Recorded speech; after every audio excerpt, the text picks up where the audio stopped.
저는 군에서 사역하는 군목입니다. 해군에서 사역하는 군목이고요.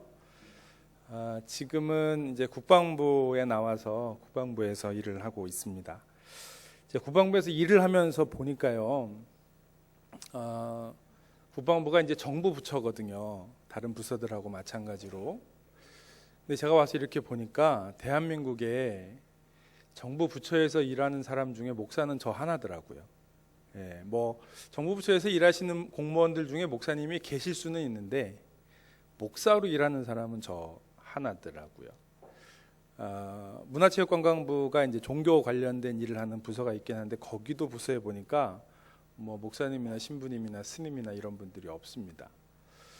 이제 와서 군에서 하는 종교 활동, 예배, 선교하는 일들에 대해서 일을 하고 있는데, 국방부에 와서 일을 하면서 제가 뼈저리게 느끼고 있는 게, 굉장히 많은 사람들이 종교나 신앙이라고 하는 것에 대해서 때로는 무관심하기도 하고요, 또 때로는 필요 없다고 생각하시는 분들이 많이 있다라고 하는 겁니다. 특히 공적인 영역에 있어서는 더 그렇습니다. 그래서 군에서는 사실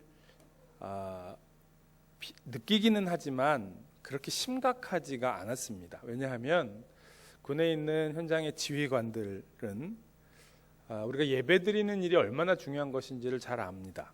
여기도 군대 다녀오신 분들이 많이 계실 테니까 군에서 힘들게 군생활하면서 예배드리는 일이 얼마나 마음에 큰 위로가 되고 힘이 되는지를 잘 알고 있습니다.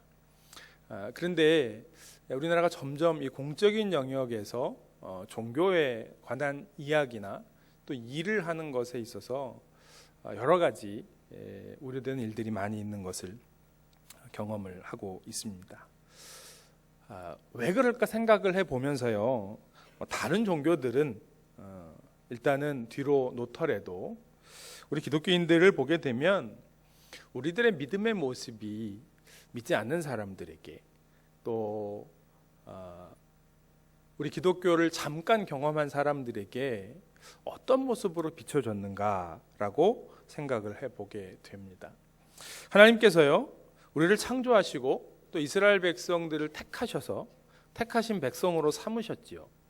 하나님께서 사람을 창조하시고 또 이스라엘 백성을 택하시고 또 그 이후에도요, 많은 하나님의 사람들을 택하신 것은 그 하나님의 백성들을 통해서 하나님이 이 땅을 어떻게 다스리시는지, 또 이 땅에서 하나님께서 어떻게 주인이 되시는지를 이 땅 사람들에게 알게 하시기 위함이었습니다. 그런데 우리가 하나님을 믿고 살아가면서 우리가 과연 하나님을 잘 드러내는 사람들인가 라고 생각을 하게 됩니다. 여러분, 우리가 세상을 어떻게 할 수 있는 것은 분명히 아닙니다. 제가 목회를 하면서도요, 제가 어떻게 할 수 있는 일은 아닙니다. 하나님이 주시는 은혜를 이 시간 받을 수 있도록 제가 말씀을 열심히 준비하고 최선을 다해서 전하지만 은혜를 주시는 분은 하나님이시지요, 제가 아닙니다. 마찬가지로 우리가 세상에 하나님을 드러낼 때에 우리가 하나님을 만들어내거나 우리가 하나님을 설명하는 것은 결코 아닙니다. 하나님께서 하시는 일이지요. 그러나 우리는 분명한 것은 우리가 하나님을 잘 드러낼 수 있는 좋은 도구, 좋은 축복의 통로가 되어야 한다는 겁니다. 그건 다른 게 아니라 그냥 하나님께서 우리에게 주시는 일들, 하나님께서 우리에게 주시는 은혜, 그것을 잘 누리면 된다라고 하는 겁니다. 말씀을 전하면서 제가 계속 깨닫는 게 그겁니다. 목사가 어떻게 해야 설교를 잘할까? 물론 본문을 잘 연구하고 또 어떻게 잘 전할 것인가, 설교를 잘 준비하는 일들도 중요하지만 가장 중요한 것은 목사가 말씀으로 은혜 받는 거더라고요. 말씀으로 은혜 받으면 그 은혜 받은 것이 전달되게 되어 있습니다. 때로는 전달하는 것이 좀 미숙할 수도 있고요. 그래서 제가 받은 은혜를 다 못 전해서 아쉽고 속상할 때도 있어요. 그러나 그럼에도 불구하고 하나님이 사람을 참 놀랍게 창조하셔서요, 잘 못 전해도 또 우리가 서로 나눌 수 있는 것들은 나눌 수 있게 되더라라고 하는 거죠. 여러분, 예수 믿는 게 뭘까요? 우리가 그리스도인이 된다는 것이 과연 무엇일까요? 하나님이 우리에게 주신 것들을 우리가 어떻게 하면 잘 전할 수 있을까? 일제강점기에요. 우리 그리스도인들이 독립운동을 선도적으로 이끌었습니다. 105인 사건도 그렇고요. 3.1 독립운동도 그렇고요. 여러분 잘 아시는 것처럼 독립선언서에 대표한 민족대표 33인 가운데 16명이 기독교인이었지요. 또 그 중에 많은 분들이 감리교인이었습니다. 그런데 그 3.1운동 같은 경우에 보면은요, 3.1운동을 하고 검거되었던, 체포되었던 분들 중에 기독교인의 비율이요, 당시에 보면 22% 정도 되었다고 합니다. 여성의 경우에는요, 예를 들어 유관순 열사처럼 3.1운동으로 검거되었던 여성들의 비율을 보면 65.6%가 기독교인이었다고 이야기를 합니다. 그런데 그 당시에 전체 인구 중에 기독교인의 비율이 몇 프로였냐? 1.8%였습니다. 1.8%의 기독교인인데요, 독립운동을 이끌어서 체포되어서 검거되었던 그 사람들의 비율은요, 전체가 22%, 여성 같은 경우에는 65.6%나 되었다라고 하는 거죠. 여러분 무슨 이야기냐 하면 그냥 독립운동을 했던 사람들 중에 보니까 기독교인도 있을 수 있고 천주교인도 있을 수 있고 불교인도 있을 수 있고 그런 거지, 이게 아니었고요. 기독교 신앙을 가진 사람들 중에 나라와 민족을 위해 자기의 목숨과 삶을 바쳐 희생해야 하는 것을 신앙적인 고백으로 하나님 앞에 드리고 자기의 삶을 헌신했던 사람들이 그만큼 많았다는 겁니다. 다른 이야기로 하면 무슨 얘기냐면 그분들은 하나님의 말씀으로 자신들의 삶에 주어진 그 하나님의 말씀을 자신들의 몸으로 삶으로 살아냈다라고 하는 겁니다. 여러분 그러니까 많은 사람들이 기독교에 관심을 가질 수밖에 없었어요. 많은 사람들이 기독교인들을 통해 하나님을 만날 수밖에 없었다라고 하는 겁니다. 여러분 예수 믿는 게 뭔가, 우리가 그리스도인이 된다는 것이 무엇인가를 생각할 때에 분명한 것은요, 교회를 다니는 것만으로 우리가 예수를 믿는다고 이야기할 수는 없다라고 하는 겁니다.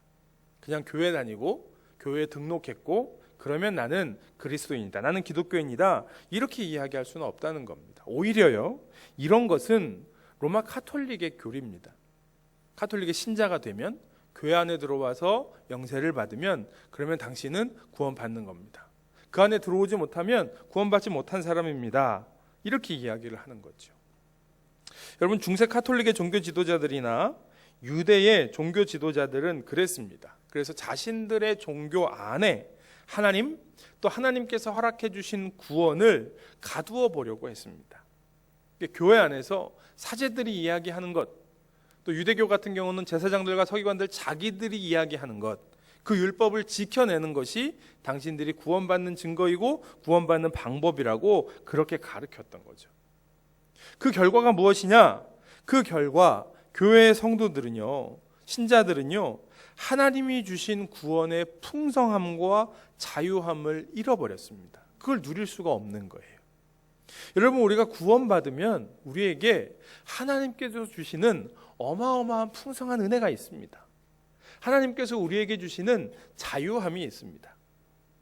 여러분 어떠세요? 우리가 예수를 열심히 믿고 우리의 신앙이 점점 깊어지면, 우리의 믿음이 자라면 우리가 활동할 수 있는 반경이 점점 줄어듭니까? 아니면 우리가 누릴 수 있는 자유함이 점점 커집니까?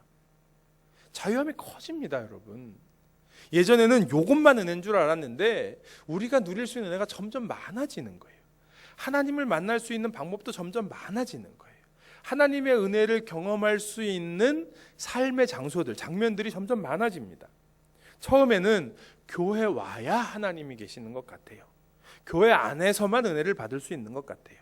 그런데 우리가 점점 하나님을 알아가면 어떻습니까? 가정에서도 하나님을 압니다. 직장에서도 하나님을 만납니다. 하나님은 이 땅 모든 곳의 주인이시기 때문에 우리가 그곳에서 하나님의 일하심과 하나님의 역사하심을 경험하게 되는 거죠. 그런데 종교가 자꾸 그 안에 있는 사람들을 가두려고 하면은요, 그 답답함에서 어떻게 할 수가 없습니다. 그래서 중세의 종교 개혁자들은 오직 믿음, 오직 은혜라고 하는 캐치프레이즈를 들고 나왔습니다. 예수를 믿는 것이 종교에 갇혀서 오히려 더 힘들고 또 더 어려운 삶을 사는 것이 아니라고 하는 것을 보여주고 싶었던 거지요. 적어도 하나님에 대해 집중하고 하나님을 찾기를 원했던 그 사람들, 예수 그리스도께서 우리에게 주신 구원이 무엇인지를 정말 알고 경험하기를 원했던 사람들에게 종교 안에 갇혀 있는 구원이라고 하는 것은 하나님이 주시는 진짜 자유함이 아니라고 하는 것을 그들은 보여주고 싶었던 겁니다. 그래서 믿음으로 살아가려고 해보는 겁니다. 하나님께서 우리에게 주신 그 믿음으로 살아가는 것, 정말 믿음으로 살면 주님께서 열어주신 구원의 놀라운 능력을 누리고 하나님 나라 백성의 삶을 살아가게 된다는 것을 그들 스스로 경험하고 또 그것을 세상에 보여주는 삶을 살아가고 싶었던 겁니다. 여러분, 지금도 마찬가지입니다. 우리가 이 시대에 종교 안에 갇혀버린 신앙생활에 머무르고 그것에 만족하고 만다고 하면 예수 믿는 풍성함, 자유함, 그게 뭔지 누릴 수가 없습니다. 심지어는요, 그렇게 머물러 있다 보면 스스로 예수 믿는 것이 그런 것이라고 포기하고 그렇게 결정해버리고 맙니다. 예수 믿는다고 특별히 별다른 것이 없을 것이라고 생각하는 겁니다. 여러분, 기독교가 영향력을 가지고 많은 사람들에게 예수 믿는 것이 무엇인지를 보여주었던 때는요, 아까 말씀드린 것처럼 1919년에 그 일제강점기 시대라든가 또 한국교회가 막 부흥했던 그 부흥의 놀라운 시대에는 교회를 다니지 않는 사람들이, 교회 다니는 사람들이 뭔가 도덕적으로든지 올바르지 못한 삶을 산다든지 혹은 교회 신앙생활을 잘 못하고 있는 것 같으면 교회 다니는 사람들이 그러면 되냐고 이야기를 했어요. 여러분, 불과 한 20년 전만 해도 그랬던 것 같아요. 교회 다니는 사람들이 그러면 되냐. 가끔 사회에서 그런 뉴스들이 나오면 왜 교회 다니는 사람들이 그러냐? 교회 다니는 사람들이 그러면 안 되지. 그러면 그때는 우리가 뭐라고 대답을 하냐면 교회 다닌다고 다 무슨 성인인 줄 아냐? 우리도 죄인인데 뭐 이렇게 대답을 했어요. 그런데 여러분 요즘은요, 교회에서 그런 일들이 뉴스에 나든지 이야기에 들리면 뭐라고 얘기해요? 교회가 그렇지 뭐. 교회 다니는 사람이 그렇지 뭐. 이렇게 이야기를 해요. 여러분, 이게 얼마나 슬픈 현실입니까? 얼마나 답답한 현실입니까? 그런데 만일 우리 안에도 그렇게 생각을 한다면, 우리 안에도 우리 주변에 있는 교회들에서 들려오는 안타까운 이야기들을 들으면서 저 교회도 또 그러는구나, 교회가 그렇지 뭐, 혹은 그리스도인들의 그 모습을 보면서 뭐 예수 믿는 사람들이 다 그렇지 뭐 어쩔 수 있겠어 라고 생각한다면 여러분, 이건 너무너무 심각한 현실입니다. 너무너무나 아픈 일입니다. 그러나 여러분, 복음은 절대로 그렇지 않습니다. 우리가 믿는 복음, 우리에게 주신 구원은 절대로 그렇지 않습니다. 우리가 모여 함께 신앙생활하는 교회는 절대로 그런 곳이 아닙니다. 많은 교회들이 그렇게 하고 많은 그리스도인들이 그렇게 살아간다 할지라도 하나님께서 우리에게 주신 교회는 그렇지 않습니다. 하나님은 우리에게 거룩한 교회를 허락하셨습니다. 우리에게 거룩한 교회가 되라고 말씀하셨습니다. 그래서 우리는 그렇게 거룩한 교회, 거룩한 그리스도인의 삶을 살아가야 하는 겁니다. 그것을 뭘로 살아가는 거냐? 믿음으로 살아간다라고 이야기를 하는 거죠. 여러분, 오늘 본문은 갈라디아서의 말씀입니다. 아마 잘 아시는 말씀이라고 생각이 듭니다. 이 갈라디아서 전체의 말씀을 보면 바울은요, 이 갈라디아서를 통해서 다른 복음이 없다라고 애절하게 이 갈라디아 교인들에게 호소하고 있습니다. 왜냐하면 그 당시에 갈라디아 교회 교인들은 무엇인가 자신들이 열심을 내어서 그래서 구원받은 백성으로서의 뭘 좀 해보고 싶었어요. 그리고 그런 것들 때문에 서로가 정죄하기도 하고 판단하기도 하고 그런 일들을 겪었습니다. 그런 그들에게 바울은 율법을 지킨다거나 혹은 어떤 일을 해야 구원받는 것이 아니라 이거 해야 구원받은 사람이야, 이거 해야 그리스도인이야, 이렇게 이야기하는 것이 아니라 나의 인생과 또 나의 가정과 우리 사회에서 누가 주인인지를 알고 그리고 거기에 반응하며 살아가는 것이 구원이다 라고 하는 것을 계속해서 이야기하고 있는 겁니다. 구원받은 것은 무엇이냐? 내 인생의 주인이 누구인지 알고 그 주인께 복종하며 살아가는 것이 그게 구원받은 자의 삶이다라고 이야기를 하고 있는 겁니다. 여러분, 첫 번째는 주인이 누구인지를 아는 것이 중요합니다. 여러분, 이 세상의 주인이 누구인지를 아시는 것이 중요합니다. 내 인생의 주인이 누구인지를 알아야 합니다. 내가 내 인생의 주인이 아니라는 거예요. 내 인생의 주인은 하나님이십니다. 여러분, 우리 가정의 주인이 누구인지를 알아야 합니다. 여러분, 우리 가정의 주인은요, 가장인 아버지도 아니고요, 또 우리들이 키워야 하는 자녀들도 아닙니다. 가정의 주인은 하나님이십니다. 여러분, 주인이 주인 자리에 있을 때 그 가정이 바로 세워질 수 있고요, 그 사람의 인생이 바로 세워질 수 있고요, 교회가 바로 세워질 수 있고요, 그 사회와 국가가 바로 세워질 수 있는 겁니다. 자기의 자리를 지킬 수 있어야 합니다.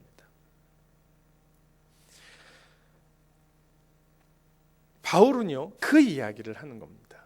그래서 바울이 오늘 본문에 보면 우리가 사는 것이 무엇인지에 대한 이야기를 하고 있어요. 여러분, 오늘 본문은 2장 20절 한 절 말씀을 우리가 읽었는데요, 이 한 절 말씀에 산다라고 하는 표현이 4번 나옵니다. 오늘 한번 본문을 같이 읽어보았으면 좋겠습니다. 여러분, 같이 한 목소리로 읽어주셨으면 좋겠어요. 같이 한번 읽겠습니다. 시작.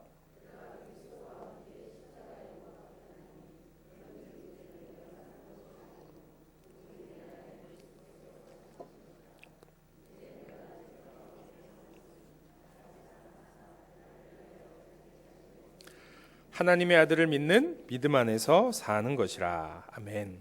자, 4번 찾으셨어요? 산다라고 하는 단어 찾으셨어요? 네. 어디 나옵니까? 내가 그리스도와 함께 십자가에 못 박혔나니 그런즉 이제는 내가 사는 것이 아니요. 그랬습니다. 그 다음에 뭐라고 나오냐면 오직 내 안에 그리스도께서 사시는 것이라. 그랬습니다. 그리고 그 다음에 이제 내가 육체 가운데 사는 것은 그랬고요. 그 다음에 나를 사랑하사 나를 위하여 자기 자신을 버리신 하나님의 아들을 믿는 믿음 안에서 사는 것이라. 이렇게 4번을 이야기했습니다. 이 짧은 한 절 안에요, 산다라고 하는 말을 4번이나 합니다. 보니까 이런 거예요. 내가 사는 게 아니라 내 안에 그리스도께서 사시는 것이라. 이렇게 이야기를 하고 있습니다. 그렇죠? 내가 사는 게 아니라 그리스도께서 사는 것이다. 이렇게 이야기를 하고 있고요. 그 다음에 이제 내가 육체 가운데 사는 것은 어떻게 산다는 거예요? 믿음으로 사는 것이다. 이렇게 이야기를 하고 있는 겁니다. 2가지를 얘기하고 있는 거예요. 내가 사는 게 아니라 그리스도께서 사시는 것이고요, 내가 육체 가운데 살아가는 것은 믿음으로 사는 것이다. 이렇게 이야기를 하고 있는 겁니다. 오늘 본문을 잠깐 살펴보려고 합니다. 여러분, 뭐라고 처음에 이야기를 하냐면 내가 그리스도와 함께 십자가에 못 박혔나니 이렇게 이야기하고 있습니다. 자, 여러분, 여기서 시제가 뭡니까? 이 문장에 현재예요, 미래예요, 과거예요? 뭔 것 같으세요? 성경을 보셔야지 아마 아실 수 있을 텐데 제 얼굴에는 안 써 있어요. 뒤에 화면이 없을 텐데. 예, 없어요. 자, 뭐 현재예요, 미래예요, 과거예요? 과거지요. 이제 내가 그리스도와 함께 십자가에 못 박혔다라고 이야기를 하고 있는 겁니다. 지금 못 박히고 있는 거 아니고요, 앞으로 못 박힐 거 아니고요, 어떻게 됐다고요? 이미 못 박혔다라고 이야기하고 있는 겁니다. 여기서 나는 누굴까요? 여기서 나는 누굴까요? 죄송합니다. 국어 공부를 시켜서. 나는 누굽니까? 바울이겠죠. 그죠? 바울이 쓰는 편지니까 바울이겠죠. 그러나 바울 자기만 이야기하는 게 아니라 누구를 이야기하는 걸까요? 그리스도인들을 이야기하는 겁니다. 우리 그리스도인들은, 예수 믿는 사람은 뭐라는 이야기예요? 이미 과거에 십자가에 못 박혔다라고 이야기를 하는 겁니다. 자, 여기에 있는 우리 모두는 십자가에 못 박혔습니까? 아니면 십자가에 못 박힐 겁니까? 대답하기 싫으셔요? 네. 우리는 십자가에 이미 못 박혔습니까? 아니면 앞으로 십자가에 못 박힐 겁니까? 이미 십자가에 못 박혔습니다. 억울해 하시는 분들이 계시는 것 같아요. 그럴 것 같았으면 예수 안 믿었지, 왜 나한테 얘기도 안 해주고. 분명히 얘기해 드렸을 겁니다, 세례 받으실 때. 그런데 안 듣는 거죠. 우리가 세례 교육할 때 늘 얘기합니다. 우리가 세례 받는 건 그리스도 안에서 죽는 겁니다. 그리고 그 부활에 다시 참여하는 겁니다. 이렇게 이야기하는데 별로 안 중요하게 생각하는 거죠. 구원받았다는 것만 생각하는 거예요. 그러나 여러분, 구원받는 것은 그렇지 않습니다. 구원받는 건 내가 이미 십자가에 못 박히는 겁니다. 여러분, 그래서 로마서 6장 11절 말씀에 보면 이와 같이 너희도 너희 자신을 죄에 대하여는 죽은 자요 그리스도 예수 안에서 하나님께 대하여는 살아있는 자로 여길지어다. 그렇게 이야기를 합니다. 여러분, 우리가 예수 그리스도와 함께 십자가에 죽은 자로 여겨야 그래야 하나님 안에서 살아있는 삶을 살아가게 된다라고 이야기하는 겁니다. 여러분, 먼저 죽었다는 것을 깨달아야 돼요. 그걸 알아야 돼요. 우리는 십자가에 못 박혔습니다. 여러분, 예수님만 십자가에 못 박히신 게 아니에요. 예수님이 십자가에 못 박히신 것은 우리도 그 십자가에 이전에 죄된 나의 모습을 못 박아야 합니다. 그래야 새로운 삶을 살아갈 수 있다라고 하는 겁니다. 근데 여러분, 십자가에 못 박는 게 쉽지 않은 것 같아요. 아니, 십자가에 나를 못 박아야 되는 게 아닙니다. 그건 내가 하는 게 아니에요. 내가 예수를 믿기로 결정하면서 나는 이미 십자가에 못 박힌 겁니다. 그럼 뭘 해야 되냐 하면 그걸 인정해야 돼요. 인정하기가 싫은 거예요. 유기성 목사님 그 예수님의 사랑에 보면 이런 이야기가 나와요. 로마서 6장 11절 말씀을 가지고 죄에 대하여 죽은 자로 여기라 이렇게 이야기를 합니다. 많은 사람들이 이런 이야기를 합니다. 그런데 참 죽는 게 쉽지 않아요. 죽어도 자꾸 죽은 자가 살아나는 것 같아요. 이렇게 이야기를 합니다. 불끈불끈 내 안에 내가 살아나는 것 같아요. 이런 이야기를 해요. 한 교부의 이야기를 합니다. 제자들이 와서 물어요. 도대체 죽는다는 게 뭡니까? 라고 묻습니다. 그러니까 이 교부가 제자들에게 그렇게 이야기를 했습니다. 저기 공동묘지에 가서 거기에 누워있는 그 시신들을 향해서 욕을 한 번 해봐라. 이렇게 욕을 하고 돌아와요. 그리고는 가서 그럼 그 시신들을 칭찬해주고 와라. 엄청난 칭찬을 해요. 반응이 어떠냐? 반응이 어떨까요? 아무런 반응이 없죠. 욕한다고 화나서 일어나는 것도 아니고요. 칭찬한다고 해서 뭐 좋아서 일어나는 것도 아니에요. 아무 반응이 없죠. 그러니까 교부가 제자들에게 이렇게 가르쳤습니다. 죽는다는 건 그런 거다. 누가 욕을 하든 누가 칭찬을 하든 그렇게 흔들리지 않는 것, 이게 죽는 거다. 여러분, 우리는 이미 예수 그리스도와 함께 십자가에 죽었다는 거예요. 이걸 인정해야 합니다. 그런데 여러분, 내가 그렇게 죽는 것이요 손해보는 게 아니라고 하는 겁니다. 십자가에 죽는 것이 우리는 예수 믿으면서 살아가는데 참 억울하고 힘든 일이에요. 십자가에 죽는다는 게 뭡니까? 희생하는 겁니다. 십자가에 죽는다는 게 뭡니까? 손해보는 겁니다. 이렇게 뭔가 희생하고 손해봐야 되니까 이게 참 억울한 것 같아요. 때때로 그런 생각이 들 때가 있습니다. 내가 예수만 안 믿었으면 이렇게 힘들게 안 살 텐데 라고 하는 생각이 들 때가 있습니다. 같이 예수를 믿어도 저 사람은 저렇게 대충대충 잘 사는 것 같은데 나는 왜 이렇게 힘들고 어렵게 살아야 할까라고 생각이 들 때가 있습니다. 그러나 여러분, 우리가 힘들고 어려운 일을 한다라고 하는 것은요, 그만큼 하나님께서 우리에게 주시려고 하는 것이 더 많다는 이야기입니다. 더 좋다는 이야기입니다. 여러분, 하나님은요 실수가 없으신 분입니다. 하나님은요 우리가 하나님 앞에 드리고 희생한 것이 무엇인지를 다 아셔요. 그리고 그것을 갚으시는 분입니다. 여러분, 제가 군대에 있는데요, 군대에 보면 그냥 일반적인 훈련을 받는 군인들이 있고요, 특수한 훈련을 받는 군인들이 있습니다. 우리가 흔히 특수부대 뭐 이렇게 이야기하는 사람들이에요. 그런데 여러분, 그 훈련을 그냥 대충 받지 않습니다. 정말 중요한 임무를 하는 사람들은 죽을 고비를 넘기며 훈련을 받습니다. 정말 죽기 직전까지 훈련을 하는 거죠. 그렇게 힘든 훈련을 받는데 왜 그렇게 힘든 훈련을 받느냐? 그들에게는 그만큼 중요한 임무가 있기 때문에 그렇습니다. 그러니까 힘든 훈련을 견디지 못하는 사람은 그런 임무를 감당할 수 없기 때문에 그렇습니다. 그 사람들이 그렇게 힘든 훈련을 받으면서요 어떤 마음이 들까요? 그렇게 힘든 훈련을 받았는데요, 옆에 다른 곳을 가니까 여기 뭐 힘들지 않냐 보통 훈련을 받는 사람들이 있어요. 여러분, 그래서 훈련소에 가면, 우리 병사들 훈련하는 곳에 가면 막 몸무게도 엄청 많이 나가고요, 체력도 별로 안 좋고요. 그런데 4주 동안 5주 동안 이 친구들을 잘 훈련시켜서 데리고 가요. 훈련할 만큼 몸이 안 되고 체력이 안 된다고 그래서 웬만해서 내보내지 않습니다. 좀 어떻게 해서든지 남들 빨리 뛸 때 조금 천천히 뛰고, 남들 힘든 훈련 받을 때 그것보다도 조금 더 덜 힘든 훈련 받고, 힘들면 차도 좀 태우고요, 아프면 병원에도 좀 보내고요. 그래서 어떻게든지 이 훈련을 맞춰서 데리고 나가려고. 왜냐하면 훈련 받기 싫다고 해서 다 내보내고 나면 누가 군인하겠어요? 안 하죠. 그런데 여러분, 그렇게 훈련받는 그 병사들을 볼 때 그 힘들고 어려운 특수훈련을 받은 사람들이 그런 병사들을 보면 나는 왜 그렇게 힘든 훈련을 받았을까? 그리고 억울해할까요? 아니면 자기가 받은 힘든 훈련 때문에 자랑스러워할까요? 자랑스러워하죠. 힘든 훈련 받은 걸 자랑스러워합니다. 그것이 자기에게는 명예입니다. 훈장입니다. 그래서 힘든 훈련 받으면 그 힘든 훈련 받았다는 표시를 달아줘요. 군대에서는 군복 위에 나는 이렇게 힘든 훈련 받았습니다 라고 이걸 답니다. 그거 안 받은 사람이 그런 거 달면 단 사람들이 못 달게 해요. 처벌도 받고요, 뛰기도 합니다.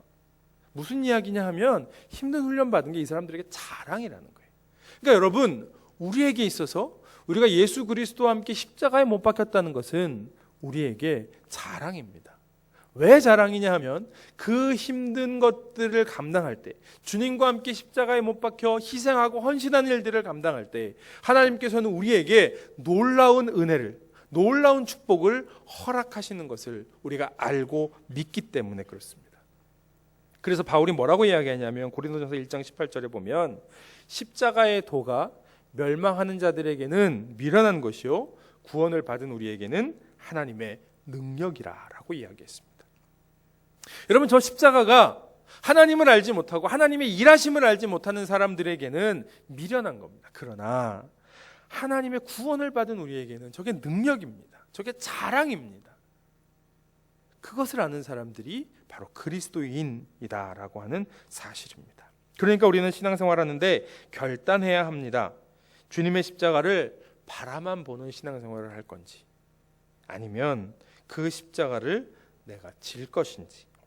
십자가를 바라만 보는 신앙과 십자가를 지는 신앙은요, 그 파워에 있어서 엄청난 차이가 납니다. 여러분, 제자들을 보십시오. 제자들이 주님의 십자가를 바라봤습니다. 주님께서 십자가에 달리실 때 그 십자가를 바라봤습니다. 그런데 그 십자가를 바라봤더니 겁이 났어요. 다 도망갔어요. 그런데 부활하신 주님을 만납니다. 그리고 부활하신 주님을 따라 그들도 십자가를 지는 삶을 살아가게 됩니다. 어떤 일들이 있었어요? 그들이 설교할 때, 그들이 복음을 전할 때 수많은 사람들이 돌아옵니다. 예수를 믿습니다. 그들 스스로도 주님처럼 십자가를 질 만한 믿음과 용기와 힘이 생겼습니다. 어떻게 해요? 주님의 십자가를 내가 따라갈 때, 감당할 때 그런 일들이 생긴다라고 하는 거죠. 그래서 여러분, 다시 본문 말씀을 좀 보시면은요, 내가 그리스도와 함께 십자가에 못 박혔나니, 이것을 인정하는 사람, 내가 주님과 함께 십자가에 못 박혔다라는 것을 인정하고 받아들이는 사람, 여러분, 그것을 믿음이라고 이야기하는데요, 그런 사람들에게는 그런즉 이제는 예수와 함께 이미 십자가에 못 박혔음을 믿는다면 뭐라고 이야기하냐면, 그런즉 이제는 내가 사는 것이 아니요, 내가 십자가에 못 박혔음을 믿는다면 이제는 내가 사는 게 아니라고 하는 것을 깨닫는 겁니다. 여러분, 이게 회개입니다. 회개는 깨닫고 돌아서는 겁니다. 내가 사는 것이 아니라고 하는 것을 깨닫는 겁니다. 예전에는 내 힘으로 살려 했어요. 이전에는 내가 열심히 하면 되는 줄 알았어요. 그런데 내가 십자가에 못 박히고 주님을 아는 믿음으로 살아가니 이제는 그게 아니에요. 이제는 내가 사는 것이 아니요, 어떻게 하는 겁니까? 내 안에 그리스도께서 사시는 것이라. 여러분, 내 안에 그리스도께서 사시는 것이 무엇인지를 깨달을 수 있게 되기를 간절히 축원합니다. 여러분, 내 안에 그리스도께서 사신다는 것은 내 능력 너머의 일들을 하시는 거예요. 내가 감당할 수 없는 일들을 하시는 거예요. 내가 생각하는 것 그 이상의 일들을 하나님께서 나의 삶을 통해 하신다라고 하는 거예요. 여러분, 자식은 내 힘으로 키울 수 있는 게 아닙니다. 그래서 주님 앞에 올려 드리는 거지요. 맡기는 거지요. 그러면 주님께서 그 일을 행하시는 거예요. 내가 생각하는 것 이상으로, 내가 바라는 것 이상으로 주님께서 일하시고 사용하시는 거예요. 그래서 하나님의 놀라운 능력이 그들의 삶을 통해 나타나는 겁니다.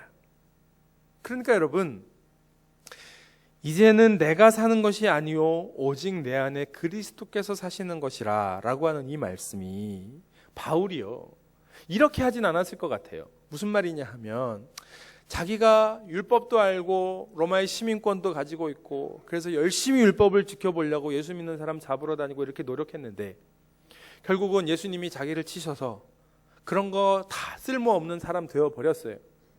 그래서 자기가 자기의 삶 그냥 이제는 여기저기 돌아다니면서 복음 전하는 이런 삶밖에 살지 못하는 거예요. 그러니 어떻게 하겠어요? 내가 사는 거 아닌데 할 수 없지 뭐. 이제 주님이 하셔야지. 뭐 하시겠지 뭐. 저는 이런 건 아닐 것 같아요. 그럼 뭐냐? 바울의 이 고백은 이거예요. 이전에는 내가 열심히 살면 되는 줄 알았어요. 그래서 열심히 살아봤어요. 그런데 그게 아니었어요. 이거 다 쓸모없는 일이야. 그랬더니 그걸로 끝이 아니라 쓸모없는 것으로 끝이 아니라 십자가에 못 박혀 죽었더니 십자가에 못 박혀 죽는 것으로 끝이 아니라 와 이제 진짜 사는 게 뭔지 알겠네. 바로 주님이 하시는 거네. 내가 이전에는 상상도 못했던 이전에 내 능력으로는 할 수도 없었던 그런 놀라운 일들을 하나님께서 나의 삶 가운데 하시는 거네. 그러니 내 믿음이 작았지만 더 큰 믿음으로 주님 앞에 반응할 수밖에 없고 내 순종이 작았지만 더 큰 순종으로 주님 앞에 반응할 수밖에 없는 그런 삶을 살아가는 것. 이게 바울의 기대입니다. 이게 바울의 소원입니다. 바울은 바로 그 고백을 하는 겁니다. 내가 사는 것이 아니라 그리스도께서 사시는 겁니다. 여러분 그 다음에 뭐라고 이야기하냐면 이제 내가 육체 가운데 사는 것은 이게 무슨 말이냐면 여러분 그럼에도 불구하고요. 주님이 사시는 건데 그럼에도 불구하고 우리는 이 땅을 살아가는 겁니다. 우리가 구원받았다고 해서 이 땅을 이제 떠나가는 거 아닙니다. 여전히 우리는 우리에게 허락하신 가정, 우리에게 허락하신 직장, 우리에게 허락하신 이 땅에서 살아가는 겁니다. 그런데 뭐가 다르냐? 그럼에도 불구하고 우리가 이 땅을 살아가는 것은 오직 믿음 안에서 사는 것이라고 하는 거죠. 여러분, 주님과 함께 죽고 주님과 함께 살아가는 우리, 내 안에 그리스도께서 사시는 사람은 믿음으로 사는 겁니다. 하나님을 믿는 믿음으로 이 땅을 살아가는 겁니다. 그러면 하나님의 역사가 나의 삶을 통해 분명히 나타나게 된다라고 하는 사실입니다. 여러분, 이 믿음이라고 하는 게 뭐냐? 여러분, 믿음은요, 하나님 앞에서 우기는 거 아닙니다. 내가 뭔가 신념을 가지고 하나님 이거 내가 할 수 있습니다. 이게 아닙니다. 믿음이라고 하는 건 뭐냐 하면 하나님께서 나에게 보여주신 것에 대해 반응하는 겁니다. 하나님께서 나에게 하나님이 어떤 분이신지를 보여주시면 거기에 반응하는 겁니다. 여러분, 하나님께서 여러분들에게 무엇을 보여주셨습니까? 하나님이 나를 얼마나 사랑하시는지를 보여주셨습니다. 그래서 바울은 뭐라고 얘기하냐면요, 여러분 본문 말씀 보시면 이제 내가 육체 가운데 사는 것은 믿음 안에서 사는 것이라. 그 사이에 뭐가 있냐면 나를 사랑하사 나를 위하여 자기 자신을 버리신 하나님의 아들을 믿는 믿음 안에서 사는 것이라 그랬어요. 그러니까 여러분, 바울은 뭐냐 하면 나를 사랑하셔서 나를 위해서 자기 자신을 버리신, 나를 위해 자기의 모든 것을 내어주신 하나님의 아들 예수 그리스도를 믿는 그 믿음으로 내가 사는 것이다. 나를 위하여 자기 자신의 모든 것을 내어주신 그 주님께서 나에게 보여주신 그것에 반응하는 그런 삶을 사는 것이다라고 바울이 고백하고 있는 겁니다. 여러분, 그리스도인의 삶은 이겁니다. 여러분, 우리가 무엇인가를 결단해야 됩니다. 이런 것들을 이야기하는 것이 아닙니다. 여러분, 그건 하나님께서 하시는 겁니다. 주를 위해 헌신하고 주를 위해 순종하고 심지어 주를 위하여 내가 목숨을 버리는 것도 주님이 허락하지 아니하시면 할 수 없는 일입니다. 감당할 수 없습니다. 그런데 우리에게 할 수 있는 것이 있는데 그것은 무엇이냐 하면 나에게 보여주시는 대로, 하나님께서 나에게 은혜를 주시는 대로 그 은혜의 말씀에 내가 순종하는 겁니다. 외면하지 않는 겁니다. 이런저런 이유들로 주님께서 나에게 주시는 말씀들을 외면하지 않은 겁니다. 오늘 하나님께서 나에게 주시는 말씀, 한 사람 한 사람의 마음 가운데 그 삶 가운데 주시는 말씀이 있다면 거기에 내가 반응하는 겁니다. 그 말씀대로 살아보려고 결단하는 겁니다. 그 말씀대로 살아보려고 노력하는 겁니다. 그러면 그 일을 이루어 가시는 분은 우리 하나님이시라고 하는 거죠. 여러분, 그렇게 결단하고 헌신할 때에 하나님의 역사가 나타나는 겁니다. 그리스도인들을 통해서 하나님의 나라는 저런 것이구나, 하나님의 교회를 통하여 믿음의 공동체는 저런 것이구나, 우리가 하나님을 드러내는 거죠. 사랑하는 성도 여러분, 하나님 우리에게 믿음을 주셨습니다. 여러분, 우리는 오직 믿음으로 구원을 받습니다. 오직 믿음으로만 주님의 일을 행할 수 있습니다. 여러분, 그 놀라운 것을 우리에게 주셨습니다. 이 믿음의 삶을 우리의 삶 가운데 한 걸음 한 걸음 살아가실 수 있기를 주님의 이름으로 축원합니다.